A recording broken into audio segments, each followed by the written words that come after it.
কাজে এ তো নিজে সরবে না, কিন্তু একে সরাতে হবে, তাহলে মানুষের জীবনে মুক্তি আসবে। এই অবস্থা তো চলতে দেওয়া যায় না। সেজন্য আমি আমাদের স্বাধীনতার সপক্ষ সকল গণতান্ত্রিক প্রগতিশীল অসাম্প্রদায়িক সংগঠন ব্যক্তি যারা আছেন সবাইকে আহ্বান জানাবো, সবাই ঐক্যবদ্ধ হন। প্রত্যেকে ঐক্যবদ্ধ হতে হবে, এই জুলুমের বিরুদ্ধে প্রতিরোধ গড়ে তুলতে হবে। আজকে দেশটাকে যে ধ্বংসের হাত থেকে বাঁচাতে হবে, দেশের মানুষের জীবনের শান্তি নিরাপত্তা দিতে হবে। বিরুদ্ধে শেখ হাসিনার অ্যাকশন, আওয়ামী লীগের অ্যাকশন। আবারও রাজপথে নেমে দুঃসাহস দেখালো কার্যক্রম নিষিদ্ধ আওয়ামী লীগ। রাজধানীর বুকে আবারও প্রকাশ্যে মিছিল করেছে তারা।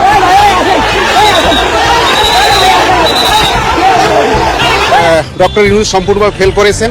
উনি যে আশা দিয়েছিলেন জনগণের সামনে যে ওনার পিএস বলছিল যে চাকরির বন্যা বয়ে যাবে, চাকরির কোনো বন্যা বইতে পারে না, বরং অনেক লোক বেকার হয়েছে। সম্পূর্ণভাবে ব্যর্থ, উনি অকার্যকর একটা রাষ্ট্রে পরিণত করছে।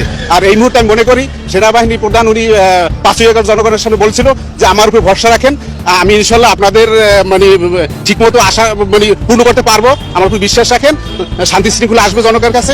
যদি ওনার কাছে এমন কোনো কারিশমা থাকে উনি সেটা দেখুক, আমরা সেটা দেখতে চাই। এটা একটা ভূতের সরকার রীতিমতো। ইউনূস রাষ্ট্র চালানো সম্পূর্ণভাবে ব্যর্থ, ওনাকে দিয়ে কোনো কিছু আশা করা যায় না। উনি দেশের যে পরিমাণ ক্ষতি করছে, দেশের মানুষকে থালা হাতে নিয়ে রাস্তায় ঘুরতে হবে যে অবস্থা।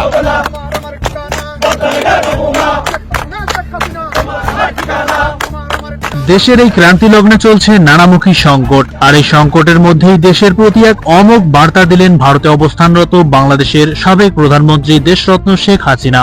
কাজে এ তো নিজে সরবে না, কিন্তু একে সরাতে হবে, তাহলে মানুষের জীবনে মুক্তি আসবে।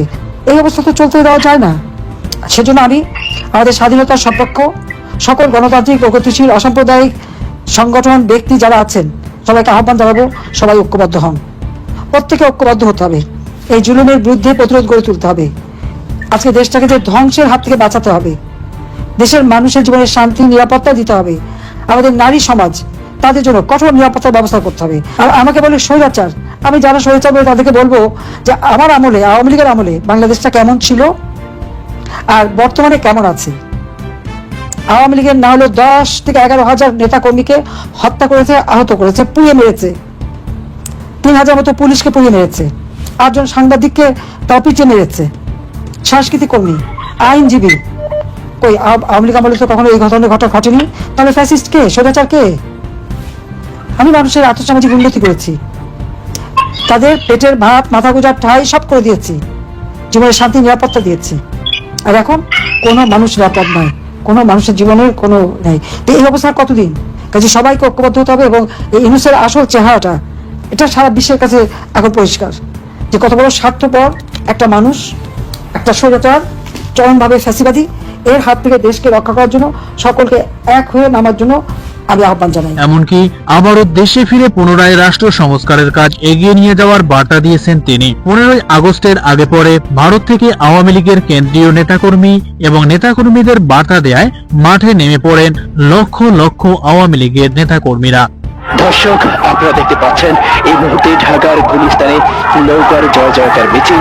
রাজপথে সর্বস্তরের জনগণ নেমে আসছে নৌকার মিছিল নিয়ে। আওয়ামী লীগ এখন রাজপথে মিছিলে মিছিলে জয় জয়কার। ঢাকার গুলিস্তান কোনো বাধাই। ঢাকা গাজীপুর সহ প্রায় 27টিরও বেশি এলাকা আওয়ামী লীগের দখলে চলে এলো। আওয়ামী লীগের লক্ষ লক্ষ নেতাকর্মী এবং সমর্থকরা এবার মাঠে নেমে গেছেন। খেলা জমে গেছে রে, খেলা জমে গেছে। ঢাকার মহাসড়কে আওয়ামী লীগের মিছিলে লক্ষ লক্ষ মানুষের ঢল। আপনারা যারা এই দলটিকে ভালোবাসেন তারা সবাই লাইক শেয়ার করে সবার কাছে পৌঁছে দিন। ডক্টর ইউনূসের সরকারকে পতনের প্রত্যয় নিয়ে শহরের আনাচে কানাচে অলিতে গলিতে কানায় কানায় পূর্ণ হয়েছে আওয়ামী লীগের সমর্থকরা। ইউনূসের আমলে গুম খুন, চাঁদাবাজি, দখলদারি আর টেন্ডারবাজিতে বেড়েছে অধিক হারে। এই সবকিছুর অবসান ঘটিয়ে শেখ হাসিনাকে ক্ষমতায় বসানোর নিমিত্তে সারা দেশে ব্যাপক কর্মসূচির ঘোষণা দিয়েছে বাংলাদেশ আওয়ামী লীগ। আবারও রাজপথে নেমে দুঃসাহস দেখালো কার্যক্রম নিষিদ্ধ আওয়ামী লীগ। রাজধানীর বুকে আবারও প্রকাশ্যে মিছিল করেছে তারা। শেখ হাসিনা আসবে, বাংলাদেশ হাসবে, এমন স্লোগানে মুখরিত হয়েছে গোটা রাজপথ। এবার সব জল্পনা আর বাধা পেরিয়ে আবারও মাঠে নামলেন তারা। আবারও সর্বশক্তি দিয়েই মাঠে নামছেন নেতাকর্মীরা।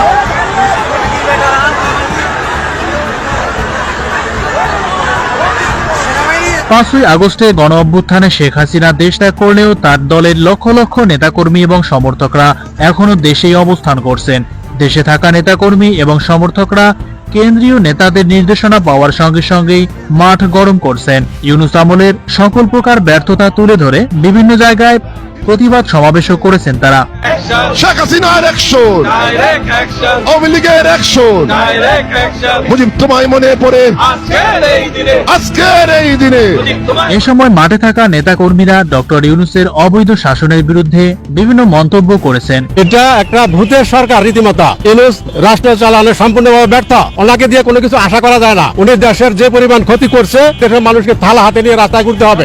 যে মারা যায় তখন কিন্তু অনেকে বলছিল আওয়ামী লীগের নাম মাত্র কেউ উচ্চারণ করবে না, কেউ নাম মাত্র উচ্চারণ করবে না, কিন্তু সে আওয়ামী লীগ কিন্তু 21 বছর পরে কিন্তু তারা আবার ক্ষমতা আসছে। আসলে এটা বলা মুশকিল। রাজনীতি কখন কোন প্রেক্ষাপট পরিবর্তন হবে এটা আসলে বলা মুশকিল।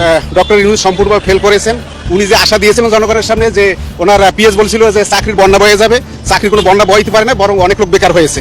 উনি বলছিল, ডক্টর ইউনূস বলছিল যে চাকরির পিছনে জনতা ঘুরবে না, চাকরি ঘুরবে, কিন্তু উনি কিছুই পারে না। উনি সম্পূর্ণভাবে ব্যর্থ।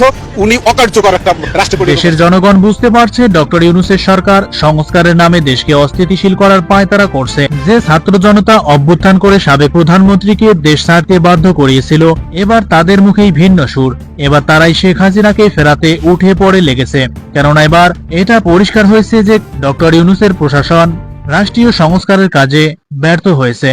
তবে সব জল্পনার অবসান ঘটিয়ে এবার শেখ হাসিনাকে দেশের মানুষ আবারও দেখতে চায় এবং আসন্ন নির্বাচনে অংশ নিতেও প্রতিশ্রুতিবদ্ধ।